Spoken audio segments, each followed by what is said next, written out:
From A&E, this is Biography.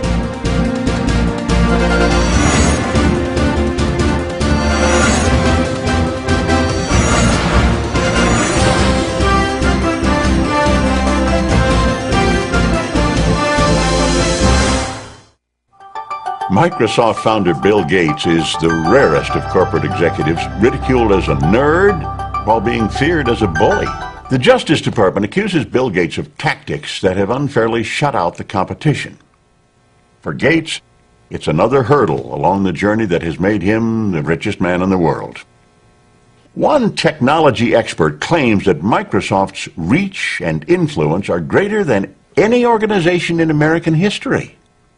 The man orchestrating all that is Bill Gates, the undisputed king of the Microsoft empire. When the biographers and historians write the history of the 20th century, Bill Gates is going to go down as the best businessman of our century. And Microsoft is one of the greatest companies of the 20th century. He and Paul Allen really saw from the beginning the kind of potential that it had to change the lives of all of us. By the time he went to college, it was probably beginning to be quite clear to him that what he was going to do was going to have to do with computers. What makes Gates so competitive is that he finds it fun. He finds this like a thrilling game, like the games he used to play as a kid. I think people would say that they perceive Microsoft as always playing with both feet on the foul line. I have no doubt that 100 years from now, he will be talked about in the same way that Rockefeller and Carnegie and Ford are talked about, as people who transformed an era.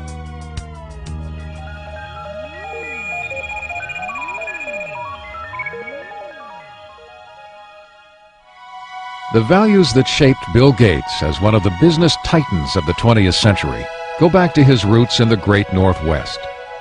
Bill's great-grandfather, J.W. Maxwell, founded the First National Bank in Seattle. The Maxwells enjoyed their privileges and social position, but were never ostentatious about their wealth. Their son Willard, also a banker, and his wife Adele, who had a passion for playing cards, were among Seattle's top civic leaders. Their only child, Mary, was a lively, intelligent girl who made a name for herself as a student leader at the University of Washington. Athletic and outgoing, Mary Maxwell was sometimes referred to as Giggles. Her drive and energy struck everyone who came in contact with her. There tends to be a handful that is right at the core of the action. Mary was at the core of the action. Mary was unaffected, straightforward, charming, but immensely determined. It was at the university that Mary Maxwell met and fell in love with a quiet, scholarly young man, Bill Gates, Jr., who would go on to become one of Seattle's most prominent attorneys. When Bill and Mary wed in 1951, she decided to give up a career as a teacher to raise a family and devote time to charitable work. The first of the Gates' 3 children, Christy, was born in 1953. She was followed by a brother, Bill Gates III, born on October 28, 1955. He was given the nickname Trey. That derives from the fact that he was William H. Gates III, and the card players in the family think of anything with a 3 as being a Trey, so he became Trey. His mother had an extremely close relationship with Bill from the start. She even took him with her when she volunteered as a lecturer in Seattle schools. It wasn't long before her precocious son would read the World Book Encyclopedia from A to Z. We'd lose him sometime for hours at a time, and when I would ask, "What are you doing?" he'd say, "I'm thinking, Mother." Well, they say curiosity killed the cat, but it didn't kill Bill. Bill was curious. He was always eager to know more, and he had encouragement from his mom and dad. The Gates family prized competition, and young Bill loved testing his mettle in outdoor activities and indoor games. Among his favorite board games were Risk, in which the object is world domination, and the perennially popular Monopoly, where, with a bit of luck, anyone can become a tycoon. He was competitive in cards with his sister, races to see who could do jigsaw puzzles faster, ski racing, sailing, whatever. He wanted to do it well and as good as the other folks that he was with. Every summer, the Gates went off to their place on the Hood Canal called Cheerio. It was here that Bill, his younger sister Libby, and the rest of the family joined friends in staging their own Olympic Games. If you stayed overnight and had a couple of days with them, you would come away exhausted from games and activity. It was a very lively scene. It was definitely competitive, there's no question about it, and the children were all part of that. There was never a dull moment. The first World's Fair in the United States in 22 years. When the Seattle World's Fair opened in 1962, the Gates family rushed to see the wonders predicted for the 21st century, including computer technology. Imagine, if you can, an electronic brain. Bill often returned to visit the high-tech exhibits. It was already clear that he had a natural talent for math and science. But he was also becoming something of a loner, showing signs of preteen rebelliousness that was putting him at odds with his mother. Mary and I grew up in very orderly families where parents were controlling personalities, and we carried that forward. And that particular mode wasn't exactly consistent with Bill or Trey, who somewhere around about 11 or 12 began to be very independent emotionally. He was quite willing to make up his own mind about what he wanted to do and not do, and that was really tough for us, particularly for Mary. He was kind of lost. I mean, he was ill at ease in school, wasn't sure exactly how he wanted to spend his time. Obviously a very smart, brilliant kid, but kind of lacking direction. And he went through some counseling at that time. He went through a change in his school. Although they believed in public education, Bill's parents felt he would find more direction and discipline at Lakeside, Seattle's best private prep school. Lakeside only accepted the brightest and the best students, and Bill fit that description to a T. He began to blossom at Lakeside, making new friends and finding more challenging classes. He was an excellent math student. He was excellent across the board. I mean, he was a superb drama student and interested in reading all different kinds of books and so forth. So he wasn't just totally math science oriented. He had a wide breadth of interests. When Bill started high school in 1969, the U.S. space program was at its zenith. Apollo 11 took men to the moon that July. The Eagle has landed. But the computers that made it possible were still electronic giants that cost millions of dollars and required an army of people to run them. Most schools at that time could never consider buying a big computer. But Lakeside had made an extraordinary deal that would be fateful for Bill Gates. A Seattle company offered the use of its computer through a teletype link to the school. Young Gates was entranced by the possibilities of this primitive machine and started spending every free moment in the computer room. The story has often been told, and it's completely true, that he would get up at night and leave and go over to work on the computer and come back, and we wouldn't know that he'd been gone. As I recall, the headmaster here was asked at a parents' meeting once, "Do you have a drug problem here at the school?" And his response was, "No, I don't think we have a drug problem, but we do have a number of students that are hooked on computers." Bill Gates shared this addiction with upperclassman Paul Allen, who could not have been more different from Gates. He was not only 2 years older, but substantially larger. Where Allen was quiet and contemplative by nature, Bill could be shrill and confrontational. Nevertheless, this odd couple was destined to make history together. They bonded by writing software code together, and somewhat competitive, Paul Allen and Bill Gates. They every now and then would have fights. At one point, Paul Allen kicked Bill Gates, who was a little bit younger, off of the little group they had who was writing software, but then he realized that he needed Gates back. He couldn't do it without him, and Gates said, "Well, I'm happy to come back, but this time I'm going to be in charge." By 1970, when Bill was just 15, he and Paul Allen went into business together.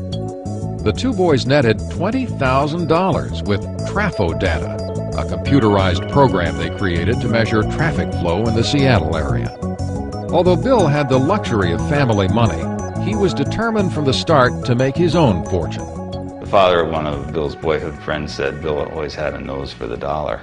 Even as a kid, he knew the value of a contract, and even had a contract to use his older sister's baseball mitt that was signed in a legal document. In the summer of 1972, at the age of 17, Bill went to Washington, D.C. to work as a Senate page. This exposure to politics and government would come in handy later on. Back home that fall, he took a leave of absence from school when he and Paul Allen got their first real jobs with a computer company. They began talking about starting their own company, but the Gates insisted that their son finish high school and attend college. His mother used to worry that he was socially awkward. Well, maybe he was, but he had other things on his mind, and he was not rude, he was not abrupt. He was marching to a different drummer. He's a genius, and he has a different agenda. Bill graduated from Lakeside in 1973, and his parents took great pride in his acceptance at Harvard University. But his destiny had already been set in motion, and it was computer-driven.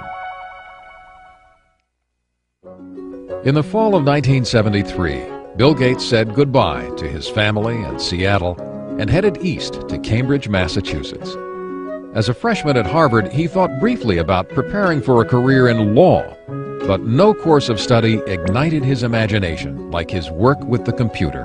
Bill was somebody who was always very determined to do what he was interested in doing. The things that he was less interested in, which often included his academic classes, he tended simply to coast and get by on talent.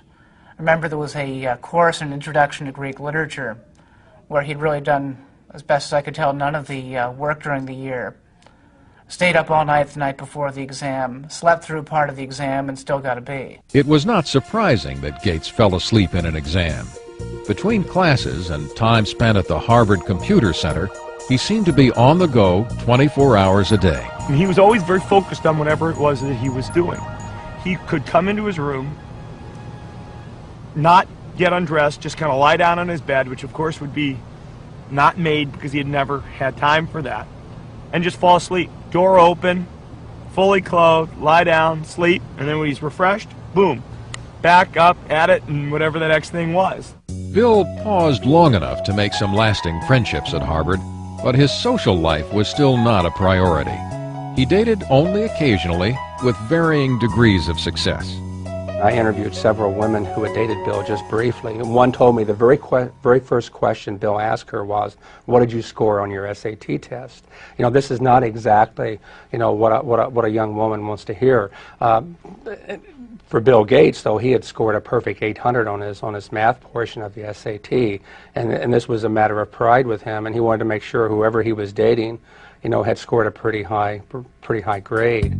Bill did shine in math, but typically when he found that he was not the #1 math student at Harvard, he decided against becoming a mathematician. While he kept his academic options open, he picked up some new skills outside of class.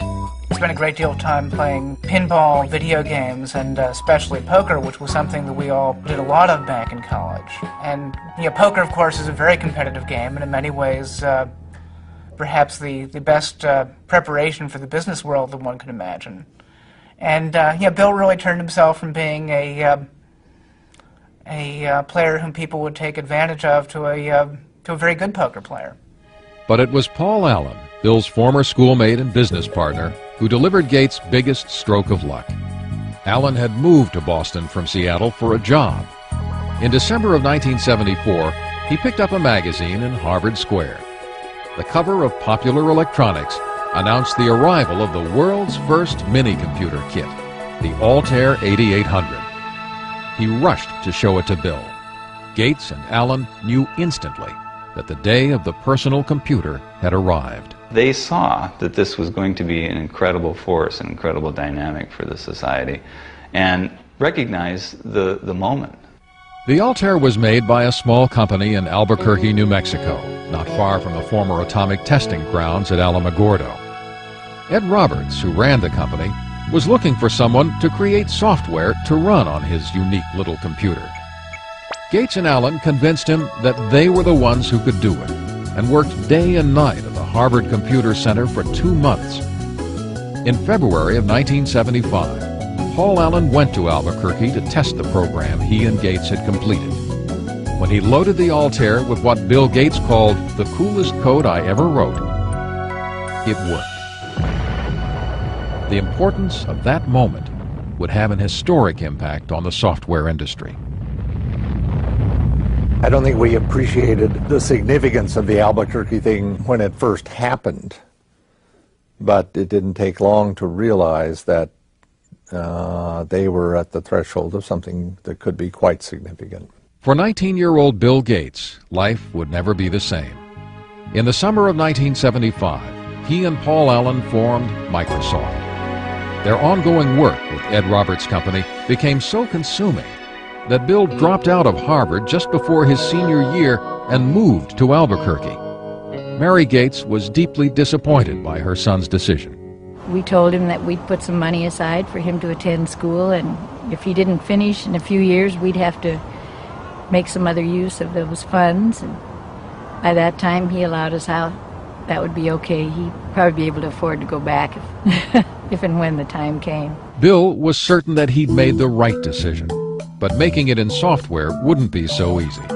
The personal computer scene at that time was populated by users who were eager to share new information and software without paying for it. It was a practice that put Bill at odds with his peers. Hey, there's a bunch of high school kids and college kids who were doing something very non-mainstream. And Bill was very unpopular because he said, hey guys, don't steal this stuff. We made it and we own it. And that was... yeah, he was one of the business guys in what was a lot of geek hackers. In fact, Gates wrote an open letter to computer hobbyists chastising them about making copies of Microsoft's program. He stated, "As the majority of hobbyists must be aware, most of you steal your software. Hardware must be paid for, but software is something to share. Who cares if the people who worked on it get paid? Is this fair? But those who have been reported to us may lose in the end." He was looked at as kind of a renegade, and it was different, a different ethic than prevailed at that time. But I'm not sure that the software industry would have evolved in anywhere near the way it has without somebody standing up and saying that that was necessary. Bill had also been battling with Ed Roberts, who considered him spoiled and obnoxious. The two disagreed about almost everything, and Roberts was a formidable adversary. Ed Roberts was a massive man, something like 6'6", weighed 300 pounds. Here Bill Gates was. He formed Microsoft at age 19, and he looked like he was 13 years old. He was standing up to this bear of a man, going face to face with him and screaming and shouting matches. A final confrontation came in May of 1977, when Roberts sold his business, and Gates had to sue to keep the software he and Paul Allen created for the company. Gates won. We take a hard line on software. Microsoft expanded into new software languages, and Gates and Allen started to sell their products to other computer companies. At the end of 1978, with sales approaching the 1 million mark, they moved Microsoft from Albuquerque to Seattle. Bill was glad to be back and went into high gear to promote his hometown company. We always design with the future in mind. Our research people are always tracking the latest in hardware and software technology. It was Bill Gates who was actually the real marketing genius behind Microsoft. Early on, he was the one who was actually going out on the road and trying to sell this company and its software. And oftentimes, he would take his mother with him on these trips. Bill's highly respected and well-connected mother would come to play a pivotal role in his early career. Mary served on a number of corporate boards as well as the University of Washington.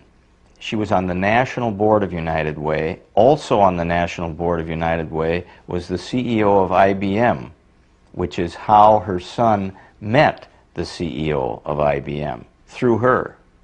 What would your ideal home computer be like? By November of 1980, IBM was banging on the door of the fledgling Microsoft.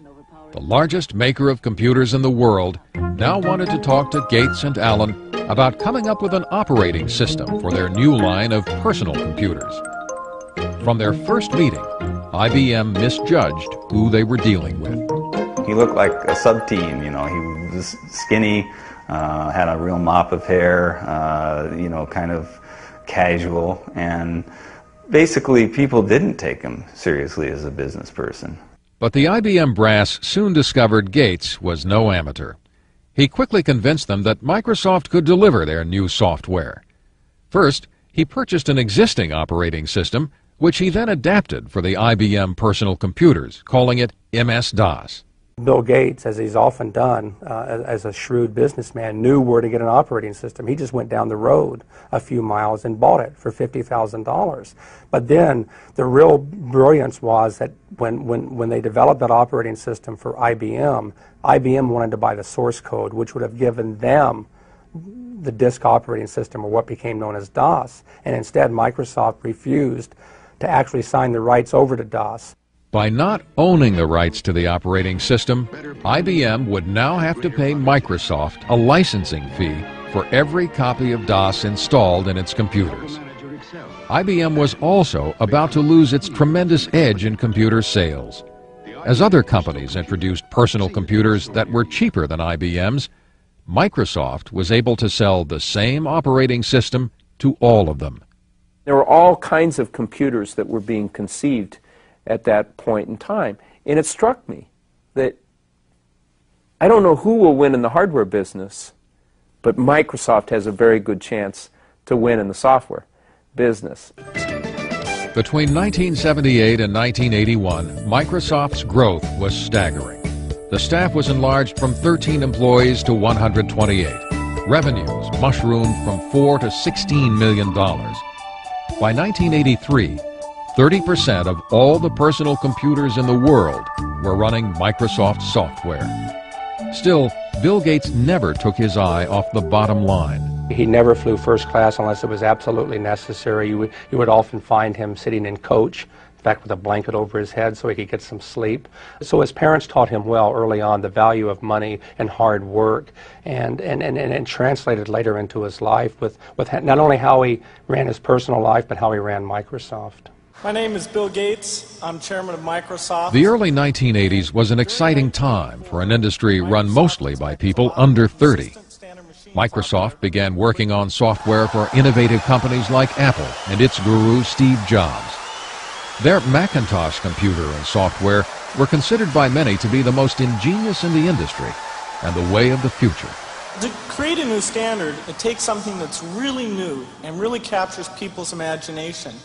And the Macintosh, of all the machines I've ever seen, is the only one that meets that standard. But it wouldn't be long before Microsoft and Apple would be locked in a bitter struggle over the rights to the next generation of software. Bill Gates was also about to receive news that would rock Microsoft to its very foundation.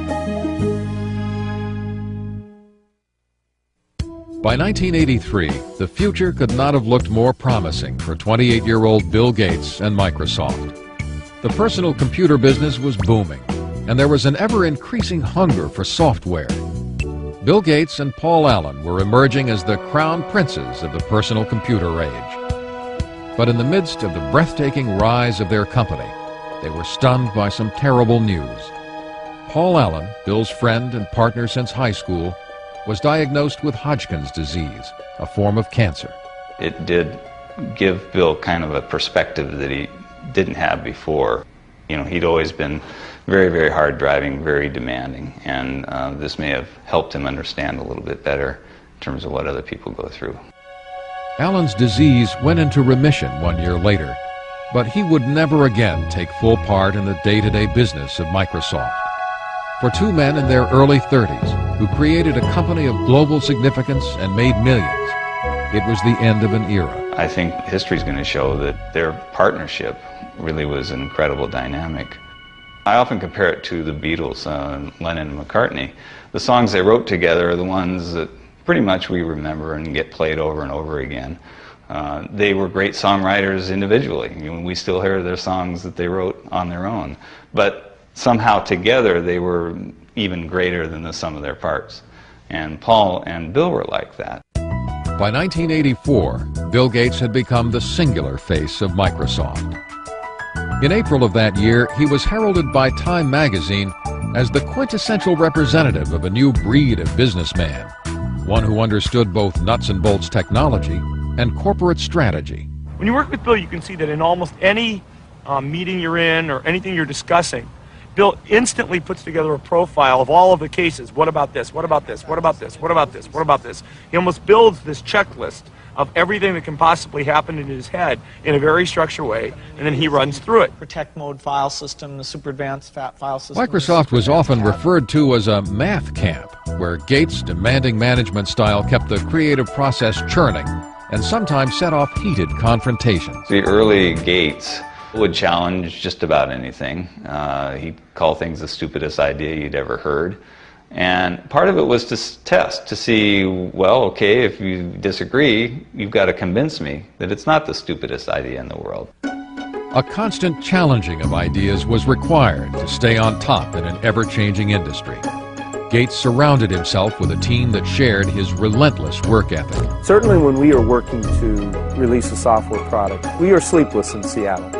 There's a story about Bill from Miriam Lubau, his assistant. She was new to the company. She came in one morning and she didn't know if she should call police because there was this guy sleeping under a desk. But it turned out to be Bill. The effort was paying off. Microsoft posted more than $140 million in sales in 1985. But inevitably, running a company on a round-the-clock schedule took its toll on Bill's social life. He did manage to have one steady girlfriend in Jill Bennett. She told me that it was difficult maintaining a relationship with somebody who was working, 3 days straight without sleep. Oftentimes he would end up on her doorstep, half dead. In 1986, Gates introduced Microsoft Windows.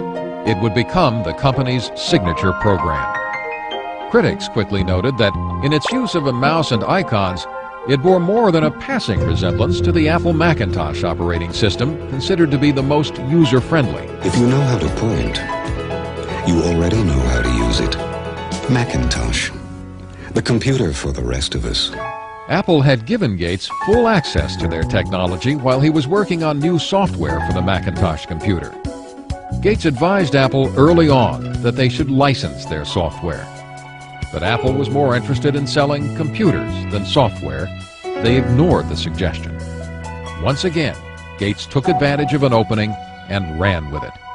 In this industry, we compete and we collaborate at the same time. Bill once had a conversation with me, says, I'm a competitor, so even though I'm a friend, don't tell me information that you don't want me to use against you, because I'm going to compete with you, and if you tell me something that's useful in competing, I'm going to use that information.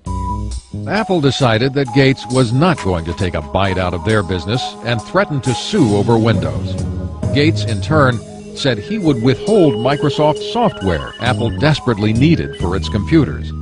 In the end, Microsoft overpowered Apple in the courts. Eventually, Microsoft prevailed by showing that even though there were similarities in the way that the two computers operated, each individual function of Windows was markedly different from each individual function of the Macintosh. Even though the first version of Windows was far from perfect, it gave Microsoft a new financial and creative base. In 1986, Bill Gates took his company public. He held 45% of the stock, which made him a billionaire at the age of 31. Still, Gates never felt secure about the status of his company. He doesn't want to fail. And when you have that kind of a fear, when you're always looking in your rearview mirror to see who might be, creeping up to do in Microsoft on a given day, it just consumes him, and it makes him certainly the most competitive human being in the personal computer industry. He's driven. It's white-hot intensity. Gates was also gaining a reputation for being ruthless, and some powerful forces began to line up against him. IBM was taking a closer look at the popularity of personal computers and had the punch to knock Microsoft out of business forever. By 1987, Bill Gates was certainly one of the youngest billionaires in the world, and Microsoft seemed to have an open field in providing software for personal computers. But he was about to face a serious crisis. Now that PCs had taken off, IBM chose to make a big push with its own operating system to replace DOS, which it licensed from Microsoft. It was called OS/2. We were concerned whether we could weather the storm, so to speak, especially given the fact that this was a big storm. IBM, a very powerful company, a lot of software people, a lot of cash, a lot of resolve to potentially put Microsoft out of the operating system business. Ironically, Microsoft played a role in developing OS/2, but Bill Gates was not about to abandon his own software. He decided to stake his company's future and his own reputation on the Windows software his team continued to upgrade, even if it meant losing IBM as his biggest customer. On May 22, 1990, Microsoft launched Windows 3.0. This new and improved version swiftly became a bestseller. Ultimately, OS/2 failed in the marketplace, leaving Microsoft with a virtual monopoly on operating systems for PCs. Now, the Federal Trade Commission began looking at claims that Gates was using this dominance in operating systems to cut off competition by cutting prices on Microsoft products. It seemed Microsoft's mild-mannered chairman was gaining a seek and destroy image. Bill Gates is not a brutal guy. He just needs to win. And he's willing to win, gracefully or non-gracefully. It doesn't matter. A win is still a win. Predatory pricing was not the only charge leveled at Microsoft. In 1993, the Justice Department began a new investigation. They examined complaints that Microsoft was charging computer makers a licensing fee based on the number of computers they sold, including those computers not running Microsoft software. They made computer manufacturers pay for the Microsoft software, whether it was installed on their computer or not. And as a result of that, they prevented competitors from entering the market. The Justice Department has charged Microsoft, the world's largest software company, with using unfair marketing and contracting practices. In July of 1994, Microsoft agreed to stop charging the fees in question, and the Justice Department dropped the case. Gates would never admit that Microsoft had a monopoly and maintained he was simply providing better software at lower prices. I mean, we're not like an alligator. We don't go around and eat things. We come out with these little boxes, these nice little software packages, and you stick them in your computer, and you either have fun using it, and it helps you get things done, or not. But it wasn't that simple for investors. The government probes and the fights with IBM and Apple caused the value of Microsoft's stock to drop. There was now more pressure than ever to turn out the next version of Windows. Gates found some inventive ways to release the tension. He appeared in commercials for his company with Microsoft Top Gun Steve Ballmer. He sometimes made dramatic entrances to tout his company at software conventions, once arriving as Star Trek's Mr. Spock. Gates also instituted the micro games. This hodgepodge competition among the Microsofties is very reminiscent of the games he played as a child at the Hood Canal. It was like summer camp for adults. We'd all go to his house, and he would spend months figuring out what the various games would be, and he would be sort of the master of ceremonies. He'd form us into teams, very carefully figuring out the dynamics of the teams and how we might all interact. And then we would have to do these like summer camp games. And I met Melinda first at one of those micro games. Melinda was 28-year-old Melinda French, a Duke graduate with an MBA. She'd been working as an executive at Microsoft for several years. It was becoming increasingly clear to Bill's family and friends that she was the woman that the 37-year-old Gates had decided to spend his life with. He dated Melinda for quite a while before they got married, and so I saw them together over the years, and they always looked like they had a very special thing going, a level of intimacy and a level of intellectual connection that just caused sparks. She's a really wonderful person, a perfect match for him. Very, very bright, very organized, very supportive, very interested in family and good family life. Bill and Melinda were married in Hawaii on January 1st, 1994. The night before the ceremony, Bill had arranged for a special serenade for Melinda. He had Willie Nelson play the night before his wedding, and it was a total surprise. Bill got up and he said, I really love Melinda, and I really want to sing her some songs tonight, and I don't sing that well, and so I asked a friend of mine to come and do a little singing for us, and so it was a big surprise. In Melinda, Bill found a partner who gave him the kind of personal happiness he'd been looking for, and who also understood the professional demands of his business. But only months after his marriage, the joy that Bill shared with his family would turn to heartbreak. His mother, Mary, who had been his most devoted ally, was diagnosed with breast cancer. She died in the early morning of June 10, 1994. Bill rushed home to be at his mother's side. When he came to the house that night, he'd been stopped by the police on the way because he was speeding. And of course, the policeman recognized him. It wasn't the first time he ever got stopped for speeding, by the way. And they looked at him and they said, "What's going on?" Because he said, I was sitting there and the tears were just running down my face. And the policeman said, well, he said to the policeman, "I'm sorry," he said, "my mother just died." The policeman said, "Well, you go ahead, you go on home, but please slow down a little bit if you don't mind." So he was very deeply affected by his mother's death, as we all were, of course. In the years that followed, Bill would begin to pick up where his mother left off in creating a philanthropic foundation to serve major projects in health and education. But all of his wealth and power would not shield him from the crises he and Microsoft would face on the road ahead. By 1995, 39-year-old Bill Gates had settled into a new life as a married man. With his wife Melinda, he took time off to explore the world from Africa to China.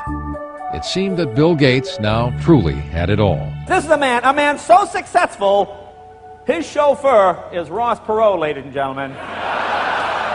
Please welcome Bill Gates and the Bill Gates Dancers. 1995 was also a banner year for Microsoft. Windows 95 was introduced to great fanfare. Tonight Show host Jay Leno kicked off the ballyhoo for the new software. Windows 95 is so easy, even a talk show host can figure it out.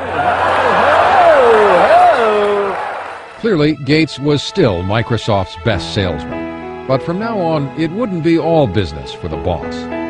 On April 26, 1996, Bill and Melinda welcomed their first child, a daughter, Jennifer. He just loves that little girl. It's just so marvelous to see. It's very gratifying to a father to see his own son have the same feeling about children that I did about him and his sisters. So it's really gratifying.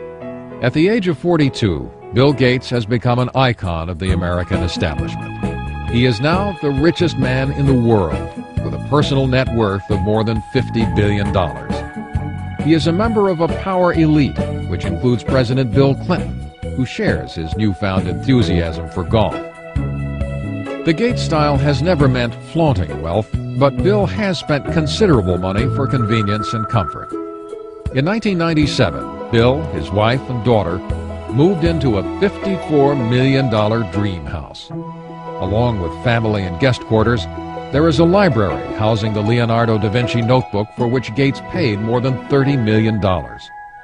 Even though the house will serve many business functions, for the Gates family, it's just home. It's a remarkably family-friendly home, given what it is. I remember the first time going there after it was fully finished, walking through it and seeing, Little Tikes cars in various places and things like that. I mean, this is not an antiseptic home that you feel afraid to touch anything or sit anywhere. While Bill may live in a high-tech palace, he has maintained the strong sense of public service Mary Gates gave all her children. He has committed himself to giving away the bulk of his fortune with the help of his wife and father through the William H. Gates Foundations. They've given $200 million for computers in libraries around the country so that others can experience the excitement in computers Gates found as a child. Not everyone in this country can afford access to a computer, and it just makes him realize that offering that kind of access to all citizens, be they 12 years old or 92 years old, will allow everyone to pursue that same excitement that he had as a youngster at Lakeside. Gates and his family have also donated an estimated $800 million for educational projects at colleges and for major medical research. Although he's been criticized for not spending more time and money on philanthropy, at 42, Gates is not ready to give up the helm at Microsoft. The industry keeps changing. I mean, it's the perfect game because it never ends. You can't sit down and relax. In fact, by 1997, Gates found that he was way behind in the exploding Internet market. A company called Netscape was dominating sales of Internet browsers, the software needed to access Internet websites. In some sense, I think the Internet gave Bill a whole new lease on life because it was something new to conquer. Gates set out to close the gap with Netscape by including Explorer, his browser, with every copy of the Windows operating system. It was seen as a move to eliminate his chief rival. If Microsoft chooses to disadvantage Netscape or any other competitor, then the consumer doesn't get a fair choice. When the consumer doesn't get a fair choice, the market can't work effectively. In fact, Gates has been portrayed as a bully on Internet websites, with his company now controlling 95% of the world's PC operating systems. Many users believe he has prevented sometimes better products from making it. In March of 1998, Bill Gates was called to the Senate where he was once a page. Again, he was charged with running an illegal monopoly. In the electronic marketplace, Microsoft has the power today to exercise predatory and exclusionary control over the very means by which we access this Internet. It's a lot like General Motors having the ability to dictate what type of gasoline you put in your car, or what interstate you can drive on, or even how you get on the interstate. In spite of these accusations, Gates was about to win an important decision. An earlier injunction preventing Microsoft from giving away his Internet Explorer with Windows 98 was revoked. But Gates was still not out of the woods. In May of 1998, the Justice Department and 20 states filed an antitrust suit against Microsoft. The legal entanglements may take years to unravel, and the ongoing investigation has taken its toll on the youthful chairman of Microsoft. I think it's been a real punch to the gut for Bill. I've seen him be very emotional and depressed about this, just as I would be. I mean, I've been audited once, and that was pretty awful, and I can imagine this is a lot worse than an IRS audit. Gates may be wounded by the attacks made on him and Microsoft, but his business is still robust, and his customers keep coming back. Looking to the future, he has begun to take his company into new territory.